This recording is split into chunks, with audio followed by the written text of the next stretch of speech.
Militantes missionários vão avante. Sou teu Deus, sou teu amigo. Militantes missionários vão avante. Sou teu Deus, falo contigo. Militantes missionários vão avante. A serviço do reino.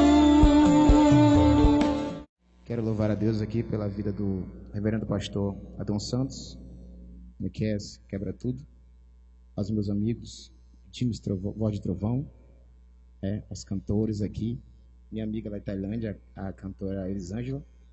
Que Deus abençoe a sua vida de uma forma especial. Estou muito feliz em ter vocês aqui.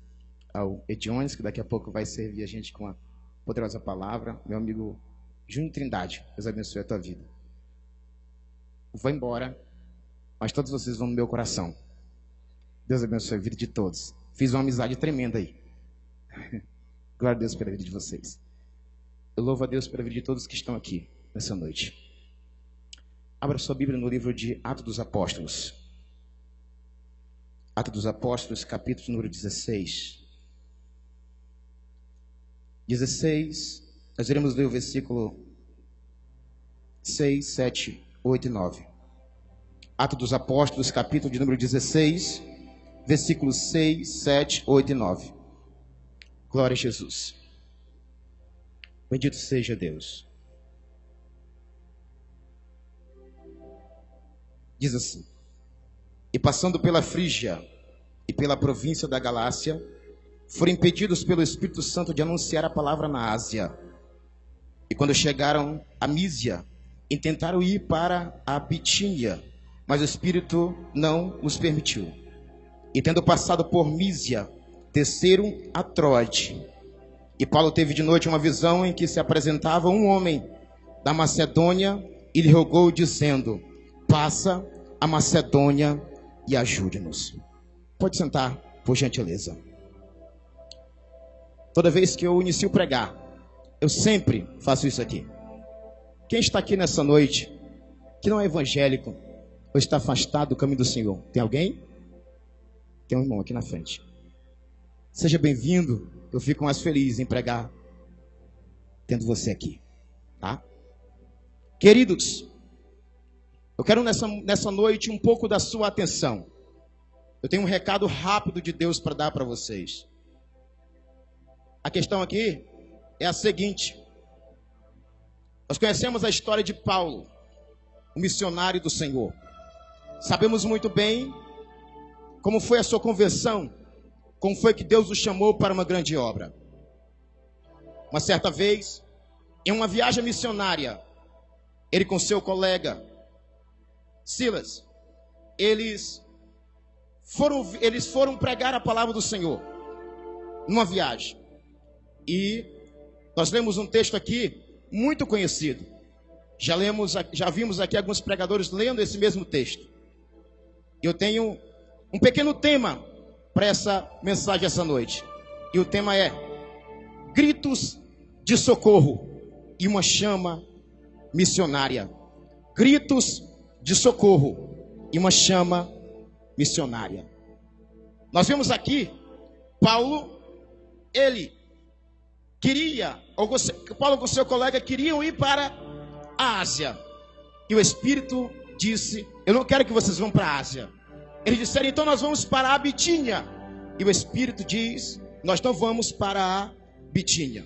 De acordo com esse tema, gritos de socorro e uma chama missionária, eu trago aqui 3 características de alguém, de uma pessoa que tem uma chama missionária no seu coração. Nós lemos aqui que eles queriam ir para a Ásia. E o Espírito disse: não, eu não quero que vocês vão para a Ásia. Disseram: então muito bem, nós vamos para a Bitínia. E o Espírito disse: não, eu não quero que vocês vão para a Bitínia.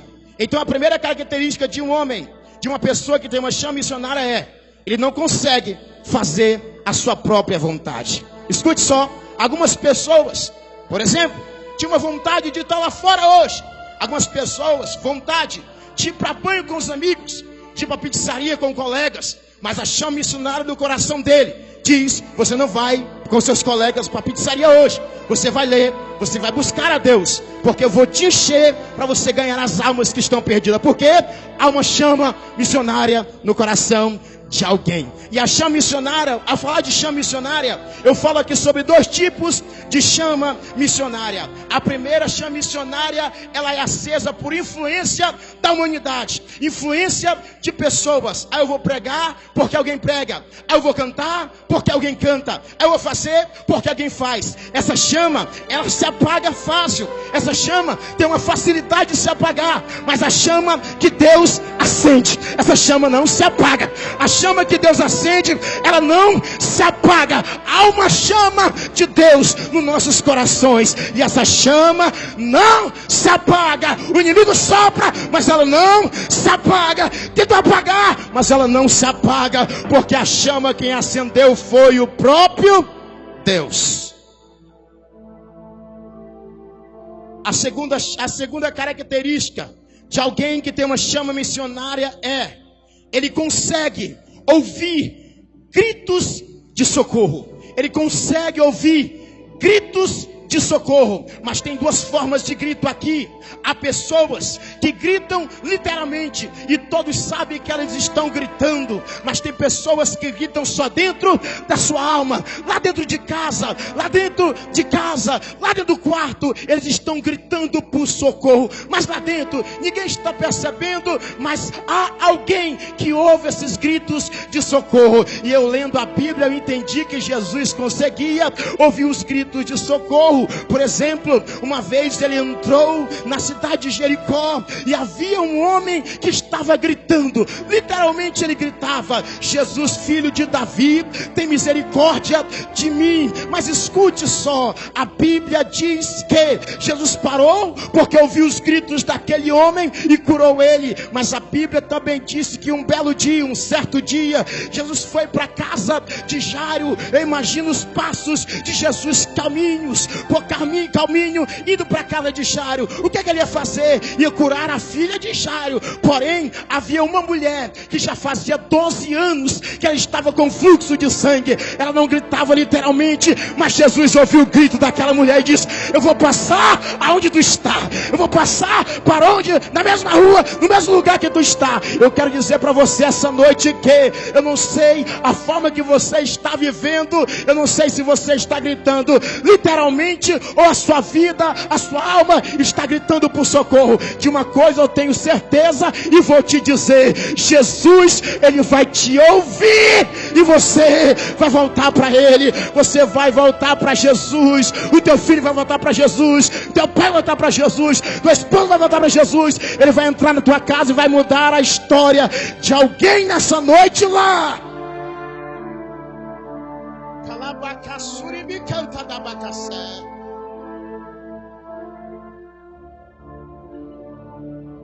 A terceira característica, a primeira é: quem tem uma chama missionária no seu coração não faz sua própria vontade.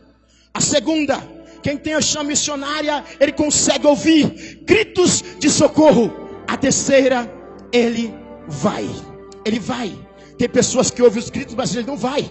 Tem pessoas que ouvem os gritos, mas ele não vai. Mas quem tem uma chama no coração, ele ouve os gritos de socorro e vai. Ele ouve os gritos de socorro e vai.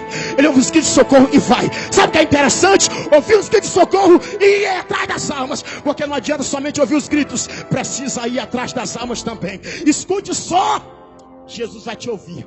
Ele está te ouvindo. E sabe o que eu achei interessante? Jesus ouve os gritos e ele também faz com que as pessoas consigam ouvir esses gritos. E Paulo e Silas ouviram esses gritos. E a Bíblia diz que eles foram para a Macedônia. A Bíblia diz que quando eles descem para a Macedônia, lá eles chegam numa cidade chamada Filipos. E quando chegam lá, havia uma mulher que levou para eles para oração. Eles procurando lugar para a oração. Eles encontraram essa mulher. E a Bíblia diz que ela pediu, os constrangeu que eles ficassem na casa dela.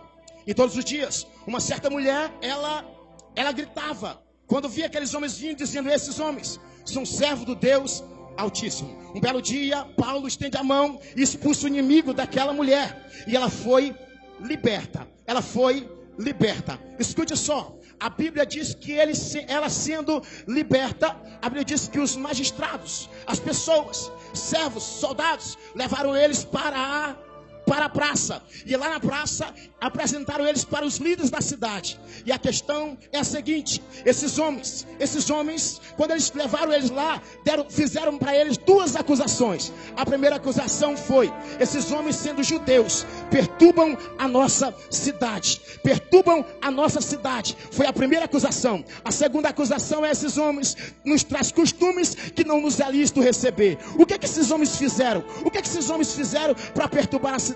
O que esses homens fizeram para perturbar a cidade? Isso aqui é bem interessante. Preste bem atenção. A Bíblia diz que Paulo estendeu a mão, expulsou o inimigo que estava naquela jovem, e ela foi liberta. Então naquele dia aconteceu o livramento. Então naquele dia aconteceu a libertação. Então naquele dia aconteceu uma cura. Então naquele dia aconteceu um milagre. Então naquele dia aconteceu algo interessante. Isso, sabe o que é interessante, que eu acho legal aqui nesse negócio? É que quando eu perguntei para Jesus o porquê que eles foram presos, apanharam, foi porque simplesmente a acusação era que eles haviam perturbado a cidade. Que eles haviam perturbado a cidade. Então eu aprendi: Jesus, curar alguém é perturbar a cidade. Orar por alguém que ser liberto é perturbar a cidade. Orar por alguém enfermo é perturbar a cidade. Orar por alguém ser liberto é perturbar a cidade. E eu orando lá no quarto, eu falei: Deus, Jesus, o que é que nós vamos fazer? Jesus olha de lá. Imagine Jesus ficando de pé no trono e dizendo: muito bem, se orar pelas pessoas enfermas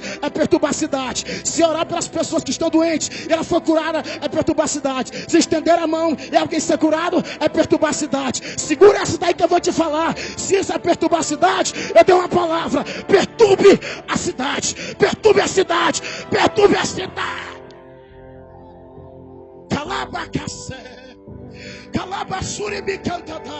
Precisamos perturbar a cidade com essa palavra que é poderosa. Nos traz esse costume que não nos é lícito receber. Que costume é essa? Pregar sobre Jesus, falar sobre Jesus. Então Jesus mais uma vez vai dar uma palavra. Muito bem, pode pregar a si mesmo, pode falar a si mesmo, porque nem todos irão dar crédito, nem todos irão ouvir. Mas escute, há uma chama missionária no coração de alguém.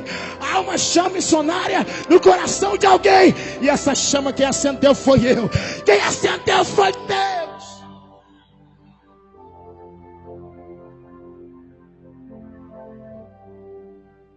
Fique de pé.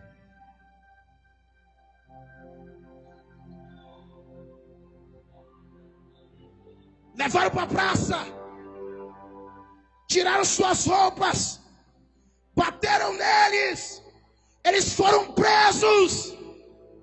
Eu não sei que hora foi, pés amarrados, mãos amarradas.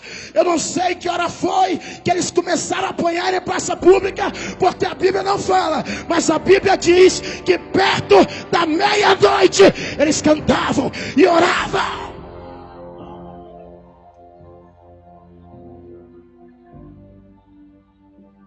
E os outros presos escutavam, temendo e tremendo diante da presença de Deus. Para terminar, aleluia. Quem tem uma chama missionária, ele não tem medo de ser deixado de lado, de ser desprezado, de apanhar, de ir para a cadeia. Quem tem uma chama missionária, ele apanha, ele é deixado de lado, ele é desprezado, mas há uma vontade nele de ganhar alma. E não se preocupe, se você apanhar, se você for para a cadeia, não se preocupe. Lá na cadeia tem um carcereiro que não é crente. Lá na cadeia tem um carcereiro que não é crente. E tem umas vidas lá. Tem uns presos escutando. E quando você lá na prisão cantar e orar, cantar e orar, a prisão de todos, a prisão de todos, a prisão de todos, ela vai cair, ela vai cair, ela vai cair. Então nessa noite, para terminar, eu digo: há uma chama missionária em nosso coração, e essa chama, ela não vai se apagar, porque ouvimos gritos de socorro para a glória de Deus.